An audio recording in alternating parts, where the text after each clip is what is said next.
Oke, ngomongin soal teknik yang baru-baru ini dipelajari oleh Sarada Uchiha memang sangat menarik nih. Ya, Chidori. Teknik yang dikenal sebagai 1000 burung ini memang menjadi andalan dan selalu disandingkan dengan Rasengan. Kekuatan Chidori akan tambah berguna jika usernya itu menggunakan kemampuan dari Sharingan.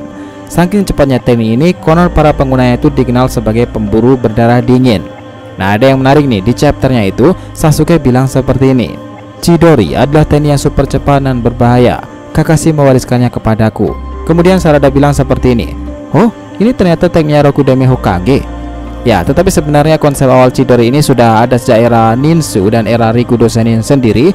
Oke, kita akan breakdown bagian dari Chidori ini yang masih tetap powerful hingga sekarang ini. Tapi sekarang kita intro dulu.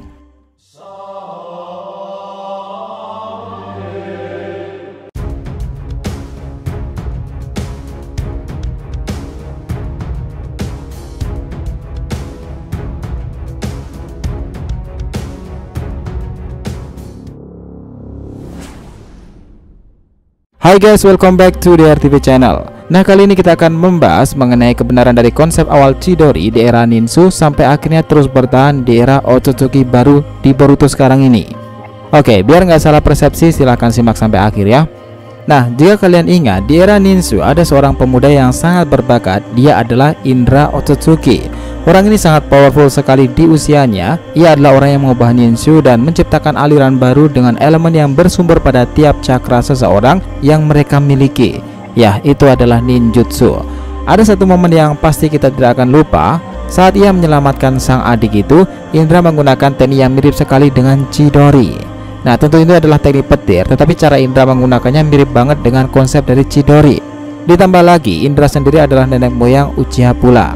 Nah, sebenarnya nih, jika kalian ingat pula di era saat itu, sang adik ketika sudah dewasa juga memiliki teknik yang serupa dengan milik Minato Rasengan. Mungkin kita sebut ini sebagai konsep dasar dari bentuk Rasengan sendiri. Dan setelah dunia shinobi semakin populer, Minato lah yang dikenal sebagai pengguna awal teknik yang satu itu. Kedua orang ini memang memiliki teknik yang juga mirip sekali dengan guru dan murid Minato dan Kakashi itu, Rasengan serta Chidori. Dari semua gagasan di atas, maka ada satu rangkuman menarik nih, bahwa sebenarnya sejarah itu selalu berulang, atau dalam artian manusialah yang mengulang sejarah itu tadi. Teknik yang mirip dengan Chidori nyatanya di masa lalu seseorang pernah menguasainya. Dia adalah si legenda Indra Otsutsuki. Di era lama kita tahu semacam Rikudo Senin lah banyak sekali teknik-teknik hebat mulai berkembang dan akan jadi populer lagi ketika generasi ke generasi sudah tercipta. Bahkan sampai sekarang ini masih ada warisan-warisan dari Rikudo Senin sendiri, mau itu berupa senjata penyegelannya, biju, atau bahkan teknik Byakugo yang menurut orang tua Mitsuki memang sudah ada di era Rikudo Senin sendiri.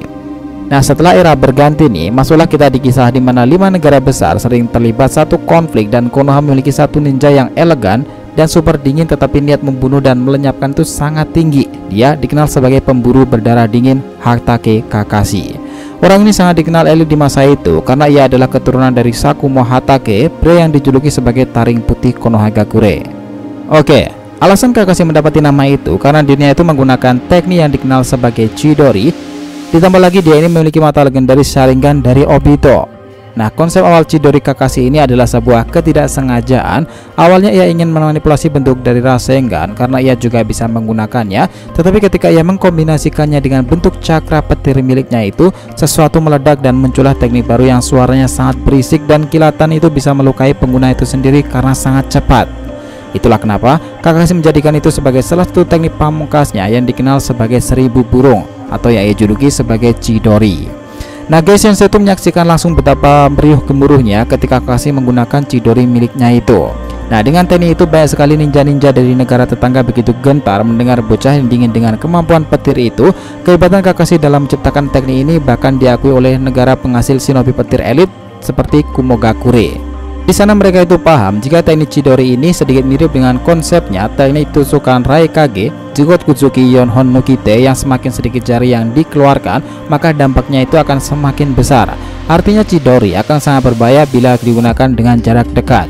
Apalagi Kakashi ditunjang dengan Sharingan itu yang bisa membaca pergerakan lawan dan bisa memperlambat waktu sedikit jika seseorang menyerangnya.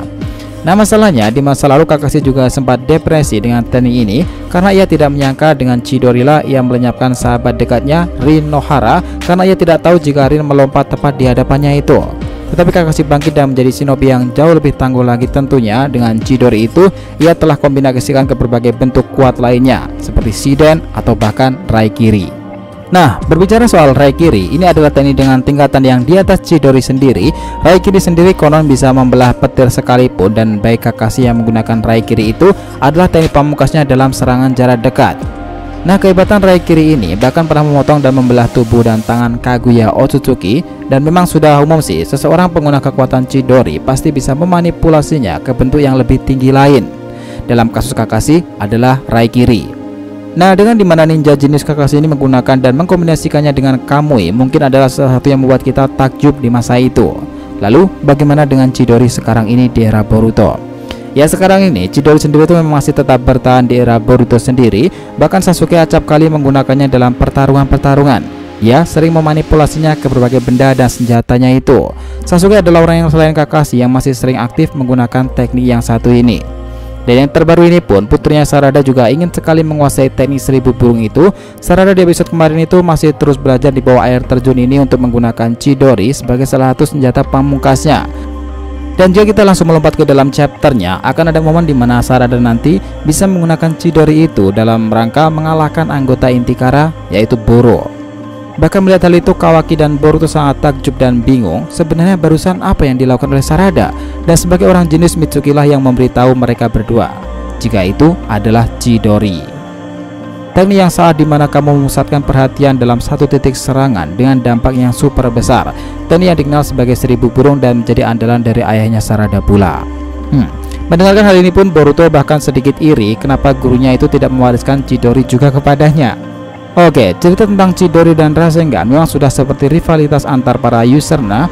Naruto Sasuke, baik Chidori dari masa ke masa yang berhubungan antara individunya dengan para penggunanya Rasengan. Dimulai dari konsep Rikudo Senin era lama, di sana Indra dan Asura adalah pemilik pertama, kedua adalah Kakashi Minato yang menjadi pemilik dan penemu paling terkenal, dan kemudian diwariskan kepada muridnya Sasuke serta Naruto. Lalu di generasi baru sekarang ini, teknik tersebut tetap berevolusi dan menjadi andalan dari dua karakter baru dan utama, dia adalah Sarada serta Uzumaki Boruto. Lalu, apa yang kalian pikir tentang teknik Chidori lebih lanjut nih? 1000 burung atau hanya sebuah teknik petir yang lebih kuat daripada petir biasa? Nah, adakah teknik petir lain yang lebih berbahaya dan lebih kuat daripada Chidori? Jawabannya itu tentu pasti ada. Di dunia shinobi ini teknik petir terkuat tidak hanya Chidori. Masih ada nama-nama teknik petir dengan serangan dampak yang lebih besar dengan skala yang lebih luas lagi, seperti Ranton Badai milik Darui, petir hitam Raiton Kuropansa milik Darui, dan petir Kirin. Yasinaga dengan sambaran mematikan itu adalah salah satu yang sangat menakjubkan. Kalau ngomongin sebagai serangan petir dengan jarak dekat dan berfokus pada satu titik, tidak ada yang mengalahkan berbahayanya Chidori serta Raikiri ini dalam skalanya itu. Gimana? Sepakat? So guys, jadi itulah tadi pembahasan kita mengenai keberadaan konsep awal Chidori dari era Rikudo dan bertahan di era Otsutsuki baru sekarang ini. Ya, itulah cerita tentang Chidori. Jangan lupa kasih saran di kolom komentar dan subscribe channel ini. Semoga ceritanya itu memberikan informasi dalam tiap pembahasan animenya. Thank you telah menonton konten DRTV and we'll be come back.